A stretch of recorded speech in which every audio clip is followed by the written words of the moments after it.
जवाहर जवाहर बोलते हैं रानी जवाहर रत्न का उपयोग करना चाहिए। इतना अच्छा बोलना चाहिए कि जैसे कि हमारे से मोती मणि गिर रहे हैं। उनका उपयोग करके सत्यवादी जो होता है वो प्राणी संसार में सत्य वचन को बोलने वाला संसार में सदैव सुखी रहता है, क्योंकि उसके भय नहीं। झूठ बोलने वाले के लिए भय रहता है, मैंने झूठ बोला कब पकड़ा जाए। एक तो जिसने सत्य बोला कैसी चैन की नींद सोएगा, और जो झूठ बोलेगा वो रात भर करवटें बदलता है। उत्तम सत्य व्रत भागी पर विश्वास था। उत्तम सत्य जो व्रत है, सत्य एक भाषा समिति होती है, सत्य व्रत होता है, सत्य महाव्रत।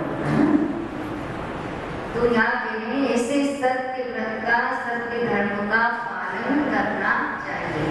कभी किसी दूसरों के साथ विश्वासघात नहीं देना। आश्वासन दे दिया काम नहीं किया, बेचारे को आश्वासन है जिंदगी निकाले कि हाँ कर देंगे काम, हाँ कर देंगे, ये क्या विश्वास। साचे झूठे मनुष्य, साचे अर्थात सत्यवादी और झूठे मनुष्यों को देखो। झूठ बोलने वाला होता है आप पुत्र सुपात्र देखो। यदि पुत्र भी झूठ बोलता है तो पिता यदि सत्यवादी है तो ऐसे पुत्र से वास्ता भी नहीं रखता। देखो तिहायत पुरुष साचे को तरफ सब लीजिए। तिहायत में क्या होता है? अमानत। किसी सच्चा पुरुष जो होता है किसी को अपनी अमानत दे के जाते। पुराने जमाने में क्या होता था कि यात्रा को जाते थे या अपना व्यापार करने जाते थे तो जहाज से जाते थे, 12-12 साल में आते थे। तो अपनी धर्मवर गाय भैंस साली सब अपने आसपास वालों को दे देते थे। भैया मैं आऊँ तो मेरे को पुनः दे देना, नहीं आए तो ऐसे अपने जो अमानत विशेष होती थी जवाहरत वगैरह वो दे के चले जाते थे और पुनः आके ले लेते थे। तो उसके दरब को जो दे देता है उसमें भी खिलवाड़ कभी नहीं करना चाहिए। मुनि राज श्रावक प्रतिष्ठा साच गुण लगी।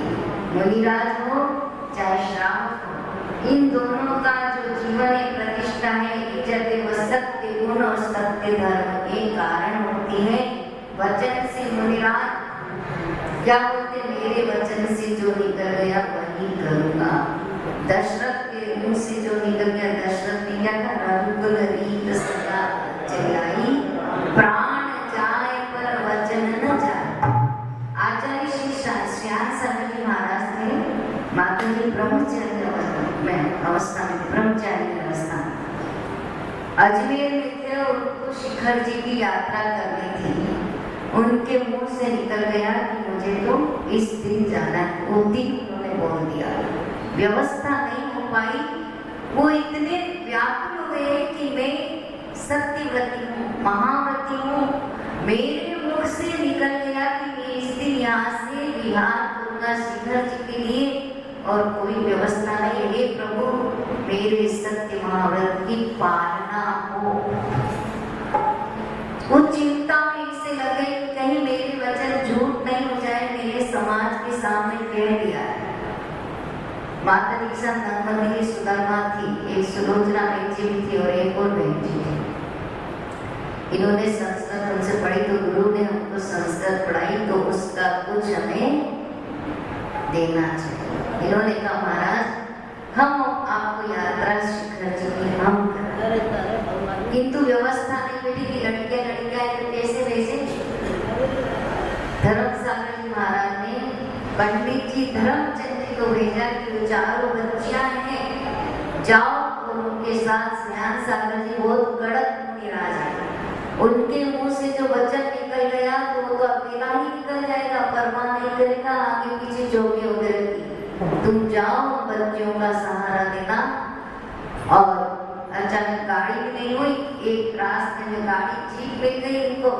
इन्होंने माता जी उन्होंने बहनों ने पूछ लिया, भैया तुम खाली हो? बोले हाँ।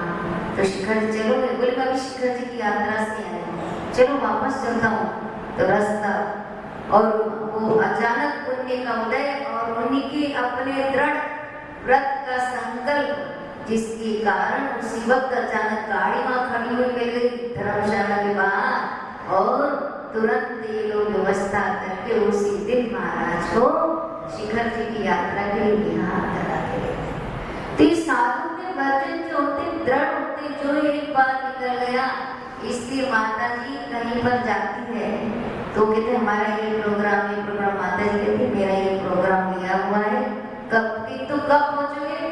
मैं आ जाऊंगी, तारीख निश्चित नहीं, क्योंकि संभावना, हर कार्य की संभावना रखो, क्योंकि साधु जीवन में कब क्या होता है, कहीं कोई प्रॉब्लम हो जाता है, रास्ता बड़ा छोटा आ गया, पानी आ गया, किसी को अंतराय हो गए, तो साधु क्या करना पड़ेगा? वचन देकर तो दौड़ लगानी पड़ेगी, और नहीं पहुंचे तो हंसी के पात्र होते। इसलिए साधु अपना कोई भी प्रोग्राम देते तो क्या कहते हैं? हमारी आने की संभावना है। तो ऐसे साधु लोग जो होते हैं सत्यवादी होते हैं, सत्य का पालन करने वाले ये साधु और श्रावक होते हैं। ऊंचे सिंहासन बैठ वसु, राजा वसु सिंहासन पर सत्यवादी बनकर बैठ गया, किंतु क्या किया? जब नारद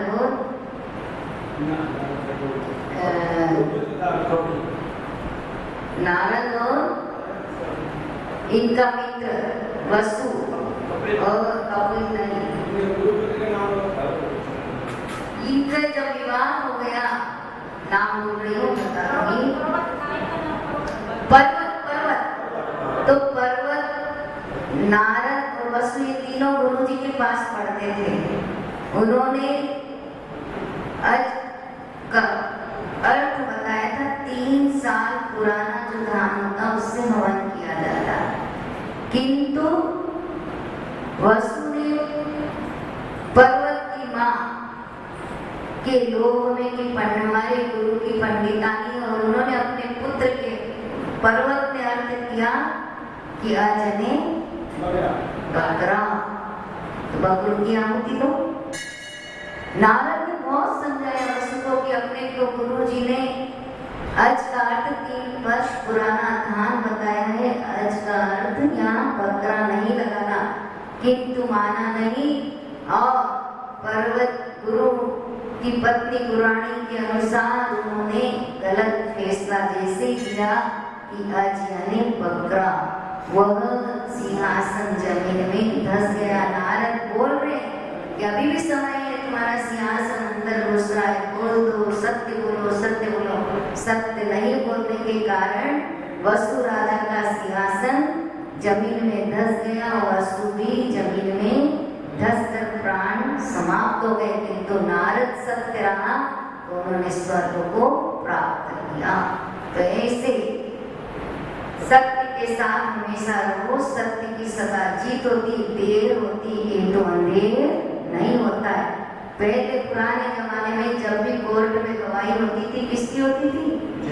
जेलियों की। जेली कभी झूठ नहीं बोलते। अब सारे हमारे चिन्ह पर हमारी जो जेल की जो मुद्रा थी, ट्रेडमार्क था कि जेल झूठ नहीं बोलते, अब जेली स्वयं झूठ सबसे ज्यादा। तो इसलिए हमेशा कम खा लो किंतु सत्य, थोड़ा सा झूठ बोलेंगे तो क्या होगा?